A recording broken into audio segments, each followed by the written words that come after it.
देश फिलहाल लोकतंत्र का सबसे बड़ा पर्व कहा जाने वाला आम चुनाव से उठे हवा में सांस ले रहा है। आम चुनाव को लेकर राष्ट्रीय और क्षेत्रीय पार्टी अपनी अपनी तैयारियों में जुटी हैं। पूरे देश के साथ साथ हमारे झारखंड में भी चुनावी बयार बहनी शुरू हो गई है। इस समय झारखंड के 14 लोकसभा सीटों पर भाजपा और इंडिया गठबंधन के बीच टक्कर देखी जा रही है। लेकिन एनडीए और इंडिया अलायंस से इतर कुछ राजनीतिक दल और भी है जो इस चुनाव में अपने उम्मीदवार उतारने की तैयारी में हैं और कुछ तो उतार भी चुकी हैं।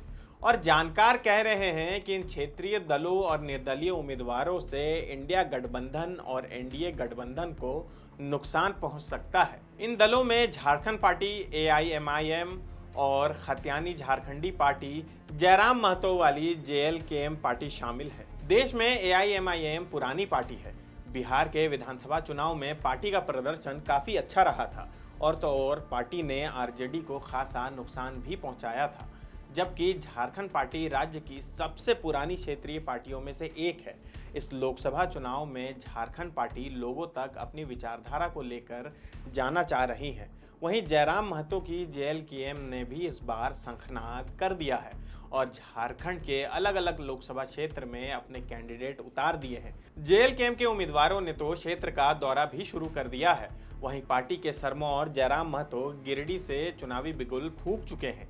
ऐसे में कहा जा रहा है कि इन पार्टियों के प्रत्याशी दोनों गठबंधन का गणित और समीकरण बिगाड़ सकते हैं। सिल्ली के पूर्व विधायक अमित महतो ने खतियानी झारखंडी पार्टी बनाई है। उन्होंने राज्य स्तरीय पार्टी के रूप में रजिस्ट्रेशन कराया है। अमित महतो की पार्टी भी चुनाव लड़ने के लिए तैयारी कर रही है। हालांकि अमित महतो ने कहा है कि अभी हमें राज्य की पार्टी के रूप में मान्यता मिली है। लोकसभा चुनाव को लेकर संसदीय दल और कार्यकर्ताओं की बैठक होगी। बैठक में ही यह तय होगा कि पार्टी चुनाव लड़ेगी या नहीं। जल्द ही संसदीय दल की बैठक बुलाई जाएगी। उधर झारखंड पार्टी इस लोकसभा चुनाव में भाग लेने के लिए तैयार है। झापा के नेता और पूर्व महाधिवक्ता अजीत कुमार का कहना है कि हमारी पार्टी राज्य की सबसे पुरानी पार्टी में से एक है।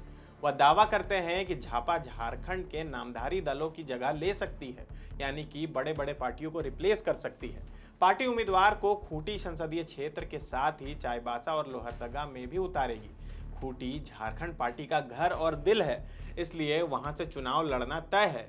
उम्मीदवार की घोषणा बाद में की जाएगी। अब चलते हैं लोहरदगा सीट की ओर।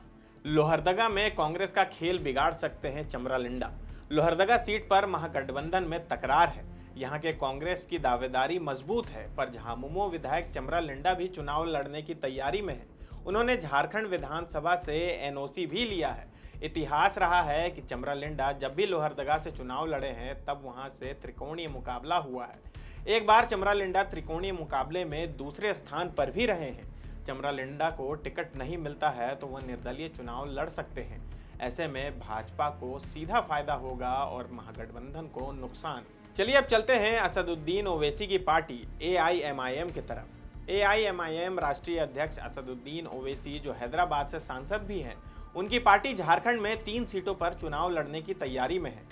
इनमें राजमहल, गोड्डा के अलावा रांची, चतरा या गिरिडीह में से किसी एक संसदीय क्षेत्र से पार्टी अपना प्रत्याशी घोषित कर सकती है। पार्टी की पकड़ खास तौर पर अल्पसंख्यक समुदाय पर है। यदि अल्पसंख्यक समुदाय का वोट विभाजित होता है या वोट बढ़ जाता है तो इससे महागठबंधन के परिणाम पर भी असर पड़ सकता है और इसका सीधा सीधा फायदा भाजपा को हो सकता है। झारखंड की नई नवेली पार्टी जेएलकेएम के सरमौर जयराम महतो ने भी गिरिडीह से चुनाव लड़ने का ऐलान कर दिया है।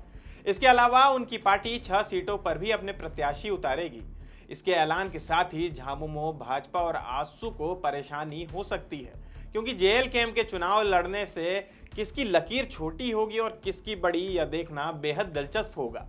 साथ ही राजनीतिक समीकरण का ऊंट किस करवट बैठेगा, यह भी महत्वपूर्ण होगा। तो फिलहाल इस वीडियो में इतना ही। आप देखते रहिए द फोर्थ पिलर।